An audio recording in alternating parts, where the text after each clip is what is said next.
The core of Tenorio, Japeth Aguilar, Gregzilla and the electric Scottie Thompson has helped Barangay Ginebra succeed the past few years, winning 2 Governor's Cup titles in a row. But after reigning supreme in the Governor's Cup, it's natural that the Kings would want more. So entering the 2017-18 season, Ginebra was tabbed as a contender because of their starry lineup and the man calling the shots, Tim Cone. With a proven system and a squad full of proven champions, Ginebra looked to take on all comers in their defense of the crown, as well as the search for brand new conferences to conquer. Lost in all the success that Ginebra attained was their ability to overcome all sorts of injuries to key players, particularly Gregzilla. The 7-foot center has been in and out of the lineup the past few years. But whether or not Gregzilla has been there, Ginebra has been competitive. What happened? Ginebra made the playoffs in the Philippine Cup, but ran into a brick wall in the semi-finals, matching up against the 3-time champions San Miguel Beermen. With Slaughter out of the series because of an ankle injury, Ginebra was forced to make do with Japeth Aguilar in the middle, and reserves like Prince Capril and Raymond Aguilar filling in when necessary. It wasn't enough, and Ginebra had to give way to the eventual champions of the conference. Ginebra would have to wait for their chance at revenge, and it came in the Commissioner's Cup. They started their conference slow, going with Charles Garcia as their import to man the pivot slot with Slaughter still unavailable. Without Slaughter in the middle, the team struggled on the offensive end, prompting Ginebra to pull the trigger on a trade to acquire Jeff Chan from Phoenix in exchange for Ginebra's first-round pick in the upcoming draft. But soon enough, a familiar face came to help. When Justin Brownlee was done with the ABL, Ginebra decided to go with the import that led them to 2 titles. And though Brownlee was the shortest import, his comfort with the team helped Ginebra climb out of an early conference hole and eventually head back into the finals. Ginebra had an ace up their sleeve in the rematch against San Miguel, as Slaughter returned in time to match up against Fajardo.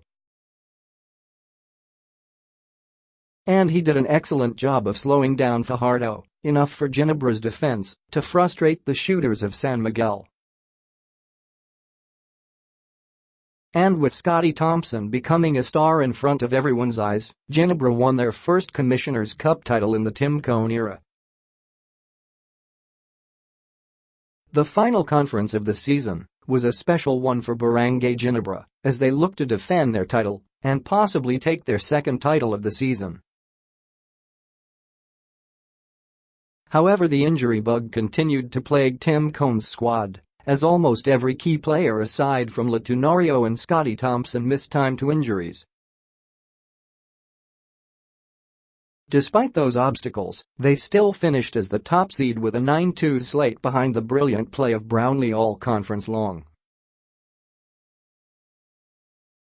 After taking care of NLEX in the opening round of the playoffs, they cruised to the semi-finals, where the Magnolia Hotshots were awaiting them.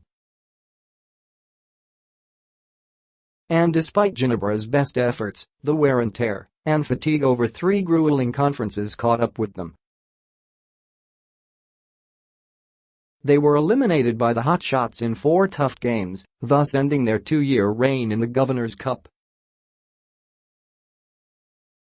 But despite the loss, it was an excellent season for Ginebra. They made the semi-finals in all 3 conferences and will enter next season as defending champions in the Commissioner's Cup. With more time for the team's veterans to heal up heading into the start of a new season, look for Ginebra to remain a contender for many conferences to come. What they need. With no first-round pick in the upcoming draft, Barangay Ginebra will be hard-pressed to find a game-changing talent in the second round. So that means majority of the improvements for Ginebra will have to come from within. Key for Ginebra next season will be what they can get from Arthur de la Cruz. Acquired in a trade 2 years ago, de la Cruz finally saw minimal action in the Governor's Cup, making his long-awaited debut. The team relies heavily on veteran Joe Devens, but in different parts of the season, he was forced to miss time due to different injuries. De la Cruz can fit the mold of JDV as a facilitator and playmaker in the small forward position. Another important piece will be if Scottie Thompson can improve further in his 4th year in the league. Though Thompson continues to provide electric energy and ignites the crowd with every rebound in the land of giants, there's still room for him to grow. Having mentors like Tenorio and Sol Mercado has definitely helped accelerate his progress, and it's going to be exciting to see the heights he will be able to reach in the PBA.